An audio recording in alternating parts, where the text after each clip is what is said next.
Hey guys, good evening. Maybe it's morning when you're watching this. It's Sunday night, and I snuck down to the office here real quick to record you guys a video. So you got something tomorrow morning. Uh, but this week we're gonna take a look at this idea of how can I be more successful at getting in my Bible consistently. And I think there are some things that even us adults struggle with, but certainly you probably do as students as well. And so I want to talk to you guys this week about three A's.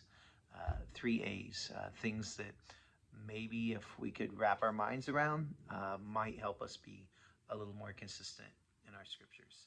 And so those are accountability, access, and attention. And then if we have time this week, I'll jump in with a couple examples of how we can study our Bibles, because I think that's another thing that probably gets in our way is maybe we just never had anybody teach us, or we don't have a basic idea of what to do aside from just flipping open our Bible and putting our finger down. So yeah, that's kind of where we're going this week. But the first one is this: accountability. I snuck down here into my office on a Sunday night. I usually try and be home with my family, but everybody went to bed. And I snuck down here because I was looking for a picture. I have a picture from college, four guys that I used to hang out with in college. And I was talking with one of you this week about this, especially now that you guys are out of school for a while. That when you're in middle school and high school, you're friends with the people you are because you grew up around them, probably because you have some things in common with them. And so they're legitimate friends. But there are probably other people in our school that, if we're honest, we wouldn't be friends with them probably if it wasn't for the fact that we're just stuck beside them every day. And it doesn't make them bad friends. It's just the reality that once you get out of school, you're going to find out that relationships take work. Like, it's not just a ready-made force to be friends with people because you're in the same proximity. And so in college, that was a big deal for me. Was all of a sudden, I did find myself on my own, but I also found these three or four guys consistently around me. And that was one of those things that I grew heads and tails in college because I had these three or four guys that were consistently around me, with a few more that we all held in common. But these guys provided accountability. I knew these guys were at Christian Challenge on Thursday nights. I knew these guys were trying to read their Bibles. There were times where, like some of you mentioned, you're going through the Proverbs right now, where we would say, hey, it's the fifth. Okay, let's read the fifth proverb. And even if we didn't talk about that day, we knew in the coming days, if it was the seventh, hey, we had read the seventh proverb. And if we wanted to shoot a question off to each other, we knew that somebody else was studying the same thing.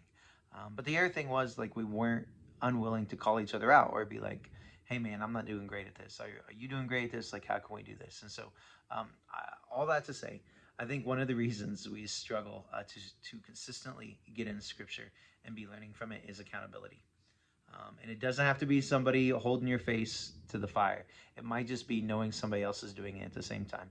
So hopefully, that's a piece of what Spark is that, there are other people in the youth group and maybe even adults from our church uh, that are opening up this text every morning, every night, and they're seeing that, hey, there's some other folks diligently trying to study the scriptures, trying to look at, hey, how does scripture engage our lives?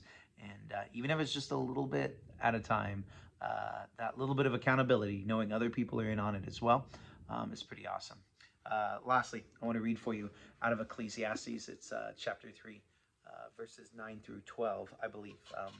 So let me read it for you right here.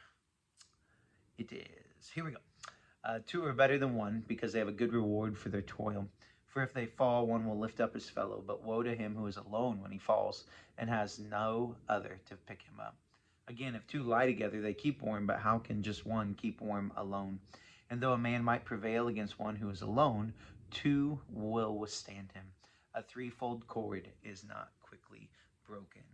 Some of the really popular translations say a cord of three strands is not easily broken.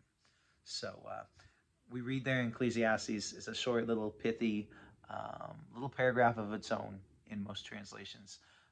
But it's just this wisdom. Like, hey, said it right there. Two are better than one. So I just want to encourage you with that thought today.